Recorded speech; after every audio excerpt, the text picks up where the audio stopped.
Gua masih inget dulu pernah ada yang nanya ke gua, "Bang, antara Qualcomm atau MediaTek, lo pilih yang mana?" Jawaban gua udah jelas ya, pasti Qualcomm karena lebih kenceng. Gue yakin kalian juga pasti bakal ngasih jawaban yang sama kan? Nah sebenarnya gua itu sempat ngerasain kayak ada angin seger ya ketika MediaTek itu ngenalin Helio G Series, chipset yang mereka rancang dengan prioritas buat gaming. Tapi setelah gua cobain langsung, kok ya masih kurang greget ya. Paling cuma G90 series aja yang better. Sampai akhirnya minggu lalu ya, untuk pertama kalinya gua akhirnya bisa nyobain MediaTek Dimensity, yang mana ini lebih baru dari Helio G Series. Intinya sih Dimensity ini udah full support 5G, istilahnya dirancang buat menyongsong masa depan. Seri yang gua coba adalah Dimensity 820, yang mana ini setara sama Snapdragon 765G. Posisinya sama persis, setingkat di bawah seri flagshipnya masing-masing. Sekarang kalau gua tanya, kalian itu lebih pilih mana? Dimensity 820 atau Snapdragon 765G? Ya, gue yakin mayoritas bakal milih 765G. Nah, sebelum gue compare kedua chipset ini, gue mau nekenin dulu kalau gue nggak di endorse siapapun, biar netral gue ngebandingin pakai HP yang nggak resmi di sini.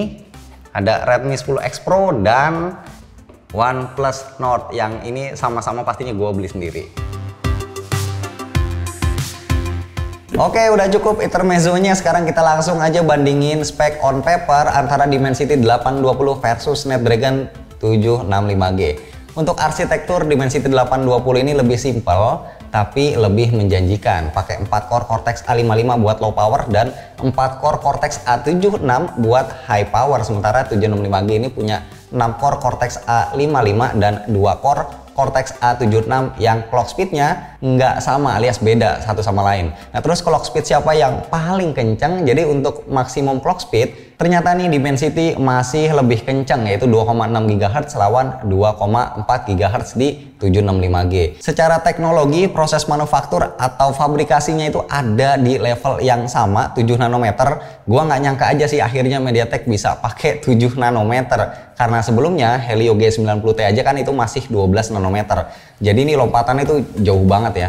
Lanjut ke GPU, Dimensity 820 pakai Mali G57 MC5 650 MHz, sementara 765G itu pakai Adreno 620 750 MHz. Jadi speednya lebih tinggi si Adreno.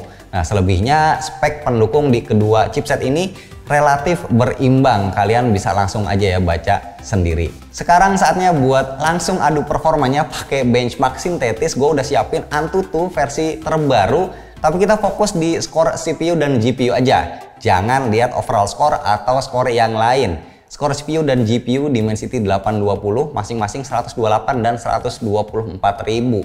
Lebih tinggi dari 765G yang cuma 103 dan 93.000. Nah next di PCMark Dimensity 820 juga menang. Semua sektor pengujian termasuk foto dan video editing juga lebih tinggi dibanding 765G. Tapi di Geekbench 5 skor single core 765G ternyata bisa ngalahin Dimensity 820, walaupun buat multicore-nya ternyata kalah. Nah lanjut gua tes grafis. Yang pertama gua pakai 3D Mark pengujian OpenGL maupun Vulkan, semua skor dan frame rate dari Dimensity 820 bisa ngalahin 765G. Hasil yang sama juga gua dapetin dari pengujian GFX Bench. Semua pengujian dengan berbagai resolusi itu dimenangin sama Dimensity 820, termasuk juga ketika gua benchmark pakai game Tau Ceti Vulkan. Frame rate Dimensity 820 lebih unggul. Dan biar lebih afdol, gua mutusin buat tes juga ya pakai game beneran PUBG Mobile. Setting grafis kedua chipset ini sama, bisa di level HDR Ultra, dan ketika main frame rate yang gua dapat itu sama-sama kisaran ya 40-50 fps dengan frame drop yang sangat-sangat jarang. Jadi dengan hasil pengujian barusan ternyata bisa ngebalikin stigma gua yang selama beberapa tahun terakhir ini selalu mandang MediaTek sebelah mata. Sekarang mereka udah bisa nyamain atau bahkan unggul di segmen mid range. Next, insya Allah gue juga akan tes Dimensity 1000 lawan Snapdragon 865 buat di kelas flagship.